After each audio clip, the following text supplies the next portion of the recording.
matin, on va écouter la prédication. C'est mon papa, le pasteur Marc Saez, qui va apporter la prédication. Il est pasteur à la retraite à la Seyne-sur-Mer. Voilà, que Dieu le bénisse. Est-ce qu'on peut l'encourager, lui souhaiter la bienvenue? Voilà, que Dieu soit béni. Je voulais partager une parole avec vous. J'ai eu à cœur de vous parler sur une épître de Paul.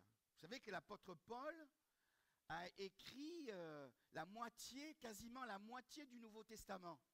La moitié du Nouveau Testament, c'est-à-dire 13 livres, 13 épîtres. Et parmi ces 13 épîtres, il y a une épître qui ressort, qui sort du lot.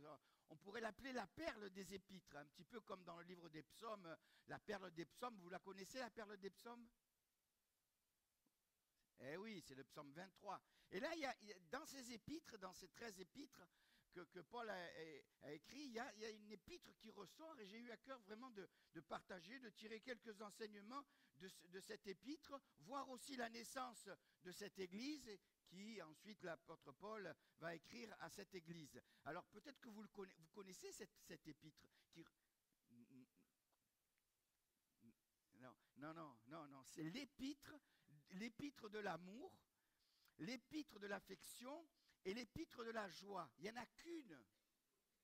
Paul a une affection particulière pour cette épître, pour cette église plutôt, qui est devenue bien sûr ensuite quand il a écrit une épître, c'est l'épître aux Philippiens.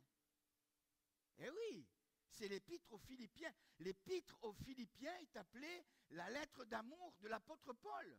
Quand on regarde les écrits de cette épître, on se rend compte que vraiment, il y a une marque particulière sur cette épître. Vous savez que lorsque l'apôtre Paul a écrit l'épître aux Philippiens, il était en prison déjà. Vers l'an 60, il a écrit, vous relirez, je ne vais pas donner les versets, mais je sais que vous connaissez la Bible par cœur, donc comme ça, je n'ai pas de versets à citer, vous allez tout comprendre. Dans les Philippiens au chapitre 1er au verset 7 et au verset 13, il mentionne lui-même qu'il est dans les liens. Et à partir de là, donc en prison, l'apôtre Paul va écrire aux Philippiens. Je disais qu'il y avait une marque d'affection. Pourquoi? Parce que quand on lit encore dans le chapitre 4, le verset 15 et le verset 16 de l'épître aux Philippiens, on se rend compte que ça a été la seule église qui a pourvu aux besoins de l'apôtre. Et on comprend pourquoi il a une affection particulière, surtout quand on lit les premiers versets du chapitre 1er, on va y venir, de l'épître de Paul aux Philippiens. Je voudrais juste mentionner quand même la naissance de cette église. La naissance de cette église. Elle se trouve dans le livre des Actes des Apôtres au chapitre 16. Chapitre 16. Vous rappelez, vous allez de suite vous rappeler quand je vais commenter ces deux premiers versets, le verset 6 et le verset 7 du chapitre 16, où il est dit que l'apôtre Paul, lui, l'Europe, la Macédoine, la Grèce, pour lui, il n'en était pas question. Lui, c'était d'aller en Asie. Son objectif, c'est dans le deuxième voyage missionnaire de l'apôtre Paul. L'apôtre Paul a fait 4 voyages missionnaires. Son objectif, c'était d'aller prêcher l'évangile, d'ouvrir des églises en Asie mineure, c'est-à-dire dans l'actuelle Turquie. Mais le texte nous dit dans Actes chapitre 16, verset 6, qu'il a été empêché par le Saint-Esprit d'aller en Asie. Donc, il voulait aller en Asie. Lui, c'était l'Asie. Il est empêché par le Saint-Esprit d'aller en Asie. Verset 7, donc il va aller en Phrygie, en Bithynie, il va traverser la Galatie. Et la Bible nous dit que l'Esprit, c'est là où j'ai un petit peu creusé un petit peu dans cette pensée, la première pensée. Il est dit que l'Esprit de Jésus l'a empêché d'aller donc en Asie. Il n'était pas question d'aller en Asie. Alors je me suis dit, mais Seigneur, il y a 2 esprits, l'esprit de Saint-Esprit, il y a l'esprit de Jésus. Quand on regarde, quand on creuse un petit peu, bien on se rend compte que c'est le Saint-Esprit, la personne du Saint-Esprit, celui qui nous a convaincus de péché, de justice et de jugement, c'est le Saint-Esprit. Mais là, il y a une indication particulière quand il est dit que c'est l'Esprit de Jésus qui l'a empêché. Dans certains moments de notre vie, en tout cas dans le ministère de l'apôtre Paul, il y avait une mission et une direction particulière. Et là, quand il est dit que l'esprit de Jésus l'a empêché d'aller en Asie, c'est parce qu'il avait autre chose de meilleur pour lui. Et je me faisais, je me suis mis un petit peu à la place là des collègues pasteurs. Si par exemple Marc Saez et doit aller dans un endroit et je dis, eh bien le Saint-Esprit ne veut pas que j'y aille. Bon, ça va. On va à un autre endroit, on lui propose un autre endroit. Ah non, mais le Saint-Esprit ne veut pas non plus que j'y aille. Qu'est-ce qu'ils vont dire? Mais c'est pas possible. Hein? Et c'est un petit peu ce qui aurait pu se passer. Et plus que cela. Donc voilà. Mais l'enseignement qu'on doit retirer déjà de ce premier passage, de la naissance de l'église de Philippe, c'est qu'il faut être sensible au Saint-Esprit. Vous voyez, peut-être que certains auraient pu lever le poing et dire, mais quand même, il ne sait pas se diriger par le Saint-Esprit, il dit que c'est le Saint-Esprit, et des fois on l'entend, mais Dieu ne veut pas que j'aille là ou là, etc. Mais bien, des fois, il y a des vérités, il faut en tenir compte. En tout cas, là, le texte est clair. Et plus que cela, pensez, Marc 16, le Saint-Esprit dit de ne pas y aller, deuxième fois, il dit de ne pas y aller, et troisième fois, pour la cerise sur le gâteau, il a une vision. Vous vous rendez compte un peu? Là, on est exclu du mouvement, là. Hein? De refus du Saint-Esprit, une vision, et pourtant, quand on regarde la parole de Dieu, il a une vision, hein? Il monte dans le nord de la Turquie, à Troas, et là, il a la vision de ce fameux, vous êtes là? De ce fameux Macédonien qui dit, viens et secours-nous, et Paul a compris que. Et c'est là qu'il faut être sensible à la vie de l'esprit. Hein. Il aurait pu s'entêter, etc., aller quand même en Asie, en Turquie, mais le texte nous dit que non. Il va traverser la mer Égée et il va arriver en Europe. La première église européenne, c'est l'église de Philippe. C'est l'église de Philippe. Et donc l'épître, c'est l'épître aux Philippiens. Et vous vous rappelez ce qui s'est passé quand il arrive. Je vous fais grâce là où il arrive au port. Il arrive dans cette ville de Philippe. Et dans cette ville de Philippe, chose qu'il n'y a pas dans les autres villes, quand on fait la synthèse des églises de la Macédoine et de la Grèce, il n'y avait pas de synagogue. Vous prenez par exemple Acte 17, Thessalonique, il y a une synagogue. Bérée, il y a une synagogue.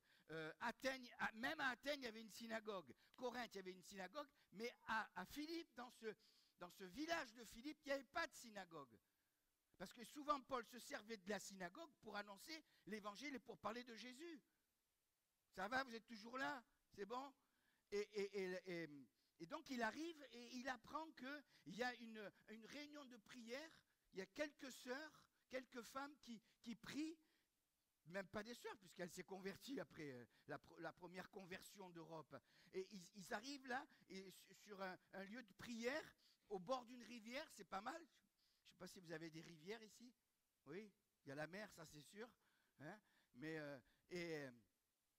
et Paul va saisir l'occasion de ce petit groupe-là. C'est à partir de ce petit groupe-là qu'il va y avoir ensuite la naissance de cette église de Philippe. Et il y avait une femme, vous vous rappelez le nom de cette femme qui va se convertir?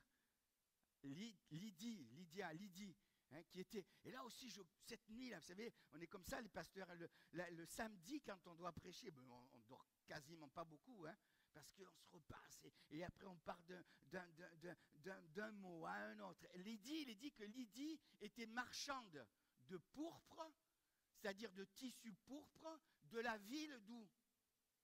De Thyatire. Donc elle avait déjà fait le voyage avant même l'apôtre Paul.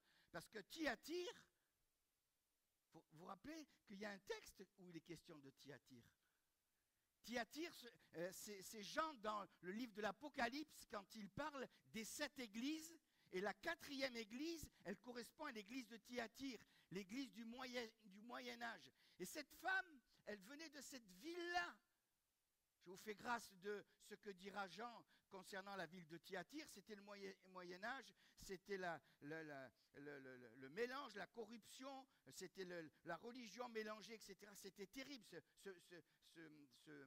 cette période-là. Je crois que c'est de 600 à 1200, je crois. Et là, le Seigneur parle de Thyatire. L'église, elle était bien, mais seulement le Seigneur dira, mais tu as laissé la prophétesse Jézabel entrer, etc., etc., etc. Et ça correspond, la prophétesse Jézabel, ça correspond justement à ce mélange de corruption, de religion dans cette période-là. Enfin, je ferme la parenthèse, donc cette femme, elle écoute la parole de Dieu, la Bible nous dit que le Seigneur va lui ouvrir le cœur, et à partir de là, elle va se convertir.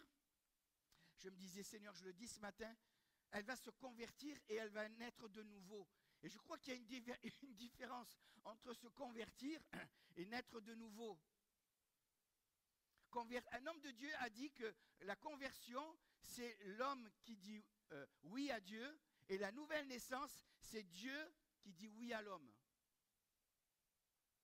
Vous voyez, c'est bien d'engager, mais il faut que le Seigneur, lui, il vienne nous toucher par son esprit. C'est ce que dira Jésus à Nicodème: si un homme ne naît d'eau et d'esprit ne peut voir le royaume de Dieu. Je ferme la parenthèse. Elle se convertit avec sa famille. Premier service de baptême. Amen. Et on le dit souvent, je me disais, mais ça aussi, il faut que je le dise. On le dit souvent, on l'a dit peut-être des dizaines et des centaines de fois aux personnes qui commencent à marcher avec Dieu et à s'engager. Et souvent, elles viennent nous voir, mais pasteur, depuis que j'ai décidé de m'engager, je suis attaqué, on leur dit, faites attention les semaines avant, les semaines après, parce qu'il y a le diable n'est pas content, parce qu'on change de camp. Et c'est ce qui s'est passé exactement là, dans ce passage. Il y a un premier service de baptême, une joie immense, et le texte nous dit, Paul disait, comme nous allions à la réunion de prière, il y avait une femme qui lui cassait la tête. La femme qui avait un esprit de python, qui avait un démon.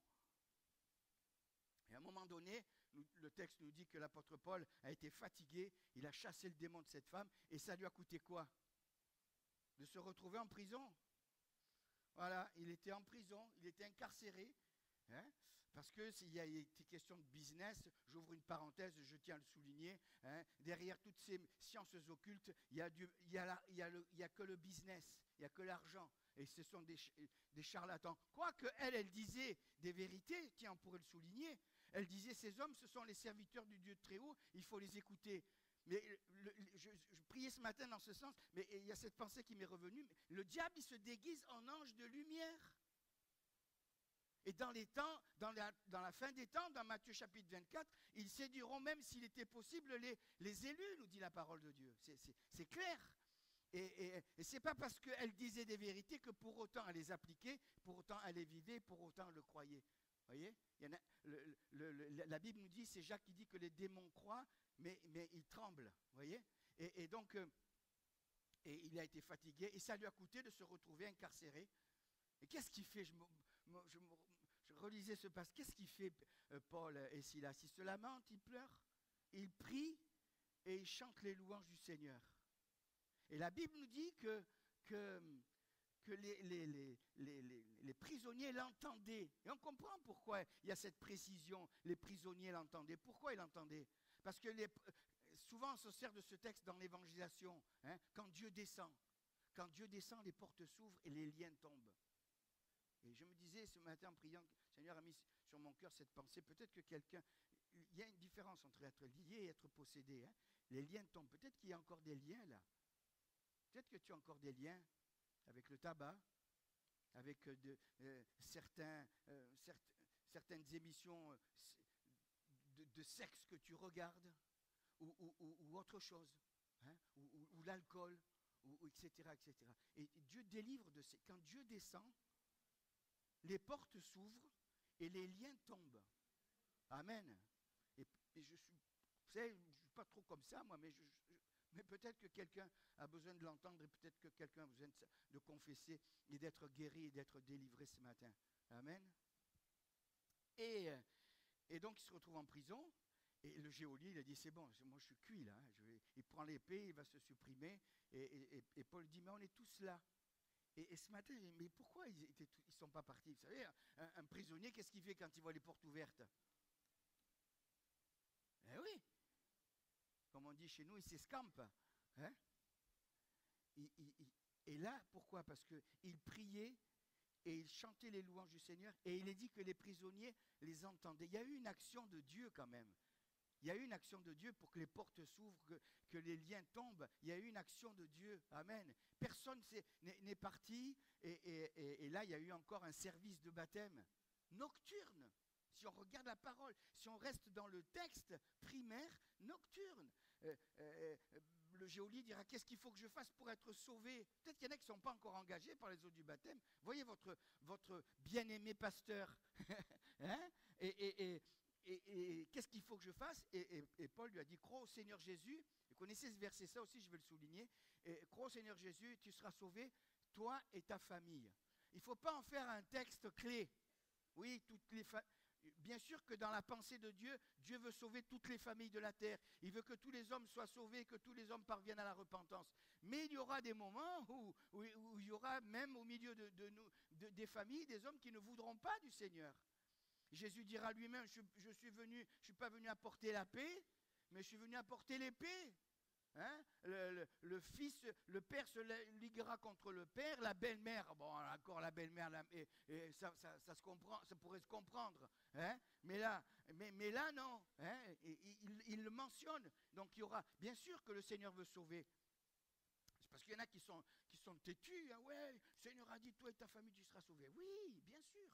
Dans la pensée du Seigneur, c'est de sauver tous les hommes, mais il y en a qui ne voudront pas de Jésus, malheureusement. D'ailleurs, un petit peu, j'en reviens à cette fameuse femme de Thyatire, où le Seigneur dit, j'ai été patient, je lui ai donné l'occasion de se repentir, mais elle ne l'a pas fait, etc. Je la jetterai, enfin bref. Et c'est à partir de là que va naître l'église de Philippe. Mais là, je vais quand même juste lire ce verset dans Actes chapitre 16, parce que ça m'a fait sourire. Donc Paul est en prison. Et la prison apprend que l'apôtre Paul est romain. Vous savez que Paul avait double nationalité. Ça existait déjà. Il était juif et romain. Il avait double nationalité. Et quand ils sont venus pour le relâcher, qu'ils ont appris qu'il était romain, Paul a dit non. Moi, mais ça peut être que venir de Dieu. Paul dit non, moi je reste dans la prison. Lisez le verset 37. Je reste en prison. Ils n'ont qu'à venir eux. Parce qu'ils avaient commis une faute et ils voulaient vite le faire partir. Et il dit non, moi je reste. Vous en connaissez beaucoup qui resteraient? Eh bien lui, il a dit moi je reste. Hein? Acte chapitre 16, verset 37. Je dis quand même, c'était vraiment l'homme de Dieu. Mais Paul dit au lecteur, après nous avoir battus de verge publiquement et sans jugement, nous qui sommes romains, ils nous ont jetés en prison et maintenant ils nous font sortir secrètement. Il n'en sera pas ainsi qu'ils viennent eux-mêmes nous mettre en liberté. On ne sort pas, on reste dans la prison. Ils n'ont qu'à venir s'excuser. Voyez? Et c'est à partir de là que l'église de Philippe va naître. L'apôtre Paul, ensuite, il se retrouve en prison. Bon, il y a tout un périple quand on lit le livre des Actes avec les naissances des églises. Mais là, il se trouve Et je voudrais quand même marquer quelques versets. À quelle heure on n'arrête pas? Non, dis-moi. À la demi? Ça va, allez, la demi. Ça va, la demi? Le poulet, vous l'avez programmé pour midi moins le quart? Allez, c'est bon. Et je voudrais juste m'arrêter sur quelques versets pour vous montrer que Paul aimait cette église particulièrement. Hein. Chapitre 1er, verset 1er, rien que le verset 1er. Je relisais l'épître, je me suis fait du bien. C'est facile à la lire, elle a 4 chapitres. Je veux dire, en quelques minutes, vous lisez l'épître. Après, on peut réfléchir bien sûr dessus et aller un peu plus loin dans la méditation. Mais il est dit ceci, par exemple, au verset 1er. Paul et Timothée, serviteurs de Jésus-Christ. Ça, c'est l'amour de l'église. Vous aimez votre église? Je veux dire quelque chose. Vous aimez votre pasteur? Ah, ça va alors. Mais Paul aimait l'église de Philippe. C'est l'église du cœur. Et il faut que votre église soit votre église de cœur. C'est important ça. Et le serviteur, lui, c'était son église de cœur. Pourtant, il a ouvert d'autres églises, mais c'était son église de cœur. Hein? Regardez ce qu'il est dit. Là aussi, il y a un enseignement très simple. Pour les Timothées, serviteurs de Jésus-Christ, à tous les saints. Qui sont les saints? C'est vous. Amen. Les sanctifiés. Les sanctifiés. C'est nous les sanctifiés. Vous savez ce que ça veut dire, sanctifier? Ça veut dire se mettre à part. Et qu'est-ce qu'on a fait ce matin-là? On s'est mis à part, on se sanctifie, on loue le Seigneur, on chante, on prie, on l'adore. Amen. On écoute les dons et ensuite on se sanctifie, on se met à part. Amen. Et il s'adresse, et c'est là qu'on voit vraiment l'amour de l'apôtre Paul pour cette église. Il s'adresse d'abord aux saints, c'est-à-dire à toute l'église. Ensuite, il s'adresse aux évêques, c'est-à-dire aux responsables. Les évêques, il y a un autre nom, pasteur, berger, même ancien. Et ça rassemble tous ceux qui conduisent l'église. Et ensuite, et aux diacres. Donc, il n'en oublie aucun. Amen. Ça, c'est une preuve de l'amour. On n'en oublie aucun. Il n'y a pas de préférence. Il n'y a pas de chouchou. Dieu n'a pas ses chouchous, hein. Ouh. Dieu nous aime tous du même amour. Quel que soit le pays, quelle que soit la couleur, il nous aime tous du même amour. Il n'y a pas un pays que Dieu n'aime pas. Aïe, aïe, aïe. Avec tout ce qui se passe, il n'y a pas un pays que Dieu n'aime pas. Parce que nous sommes ses créatures. Bien sûr, il n'aime pas ce que la créature fait, mais il aime sa créature. On a été, je le souligne, ce n'est pas prévu ça, mais on a été créé à l'image de Dieu. Amen. Amen. Selon sa ressemblance. Amen. C'est une preuve d'amour, oui. Amen. Hein? On ne descend pas du singe, hein, quand même. Ouais, il faut arrêter là, le cirque, là. Du singe ou du poisson, là. Parce qu'on a des têtes de singe. Oh là là, pas possible. C'est filmé tout ça? Oh là là. Hein? J'ai le droit de le dire, bien sûr. Merci. Et Dieu ne fait exception de personne. Il n'y a pas de favoritisme. Hein? Et nous, des fois, on est comme ça nous arrive. Et Jacques en parle, tiens, ça me vient à l'esprit. Jacques parle, dit, s'il y a un homme qui vient, qui est super costard et tout, qui arrive, tu lui déroules le tapis rouge et puis il vient une cloche. Et, mettez-vous au fond, etc. Et il dit, vous ne faites pas du favoritisme. Dieu ne fait pas de favoritisme. Il nous aime tous, frères et sœurs, du même amour. On a été créés à son image, à sa ressemblance. Que Dieu soit béni et qu'il vienne toucher encore nos cœurs. Regardez un peu plus loin, je fais juste souligner comme ça, vraiment que c'est la lettre d'amour. Il dit, je rends grâce à mon Dieu de tout le souvenir que je garde de vous. Il garde un bon souvenir. C'est important d'avoir un bon souvenir les uns des autres. Non? Il garde un bon souvenir.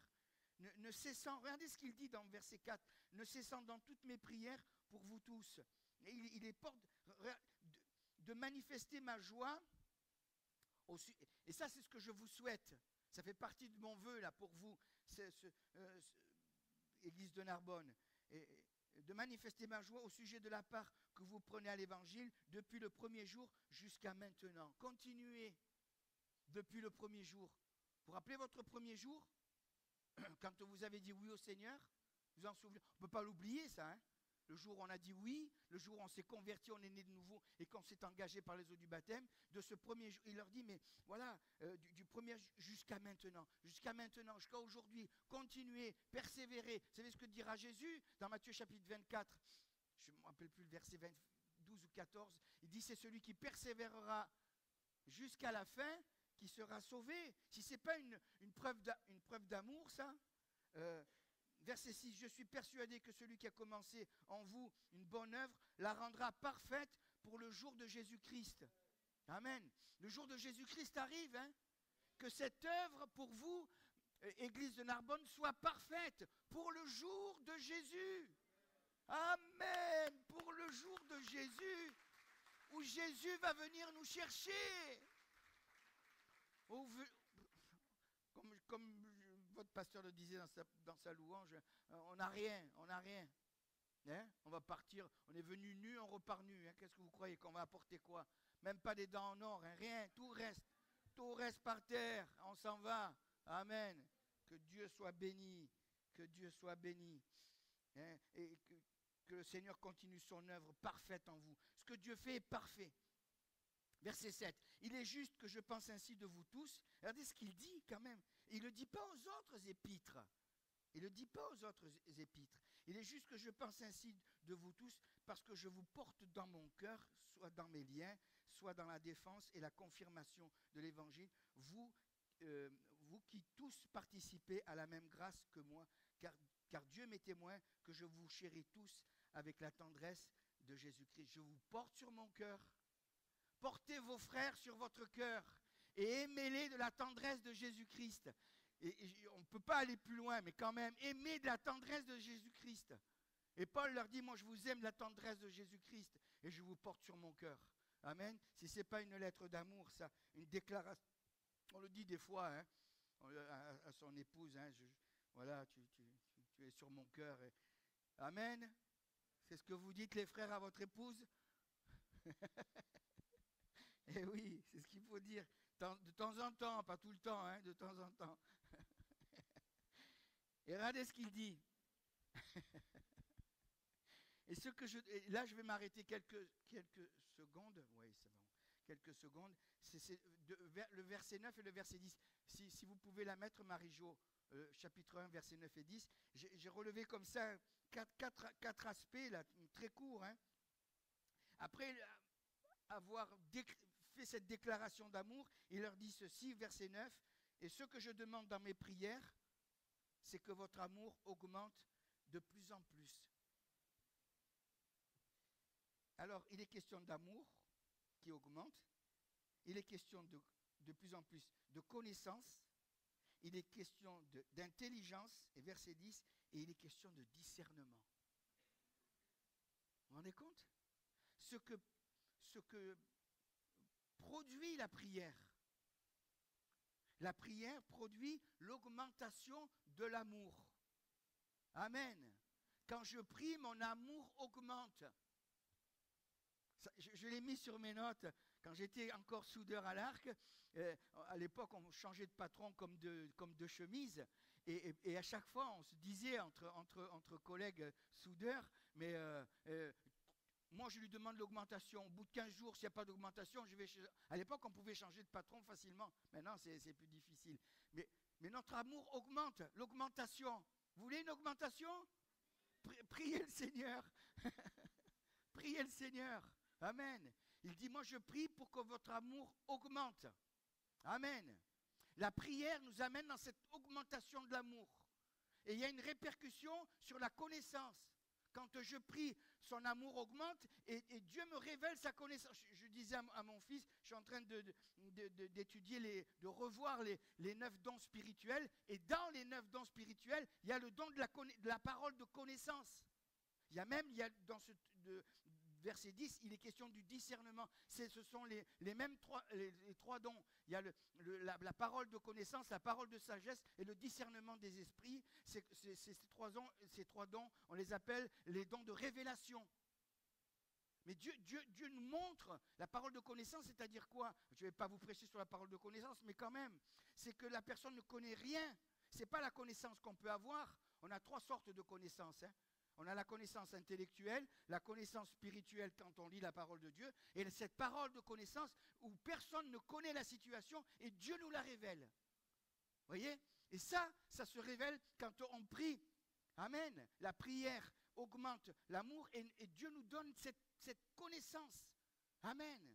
Pas cette connaissance spirituelle, parce qu'on peut tous l'avoir, mais cette parole aussi de connaissance. Et alors là, ça dévoile et ça arrange aussi les situations. Donc il est question de connaissance et il est question d'intelligence. Quand je prie, Dieu me rend intelligent. Moi qui suis un peu bête, Dieu me rend intelligent. Merci pour le amen.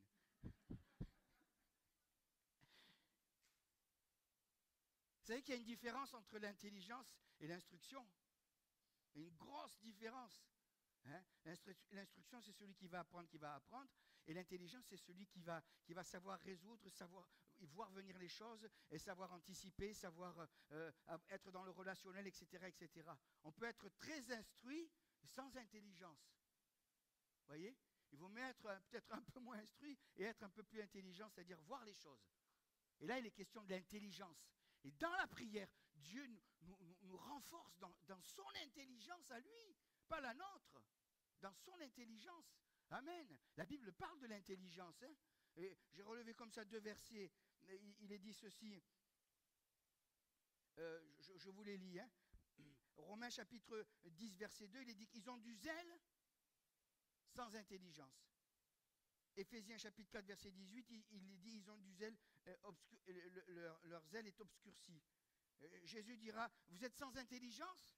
Dans Marc chapitre 7, verset 18, vous êtes sans intelligence? Vous savez, quand il leur dit, mais ce n'est pas ceux qui entrent qui souillent, c'est ce qui sort.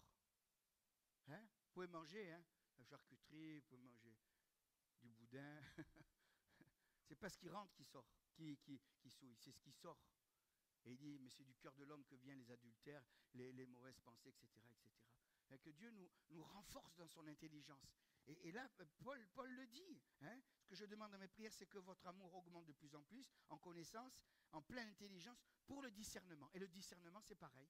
On ne sait pas, et Dieu nous montre. Vous savez que, je ne vais pas vous faire peur, mais si on reste proche de Dieu, dans le Seigneur, eh bien Dieu nous montre des choses. Dieu nous montre. Et même des fois, dans l'auditoire, Dieu nous montre. Ce n'est pas un discernement intellectuel que Dieu nous révèle. C'est quelque chose que nous-mêmes, on ne sait pas et qui nous le montre. C'est ça le discernement des esprits. Que Dieu soit béni. Voilà un petit peu ce que je voulais mentionner. Je termine, 25, je termine avec quelques versets clés. Juste, je vais les citer. Allez, je vais les citer. Un des versets clés de l'épître de Paul aux Philippiens, c'est dans le chapitre 4 et au verset 13, quand Paul dit, j'ai regardé une autre version français courant, Paul dit ceci, « Je puis tout par celui qui me fortifie ». Et j'ai trouvé cette version du français courant peut-être plus adaptée à mon cerveau. Regardez ce que dit Paul. Je peux faire face, et c'est quand même, ça change quand même, je peux faire face à toutes les difficultés grâce au Christ qui me donne la force. Je peux faire face. Des fois, il y a des difficultés où on se dit, mais comment on va faire?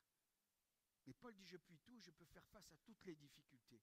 Si on a le Seigneur avec nous, frères et sœurs, on va faire face à toutes les difficultés.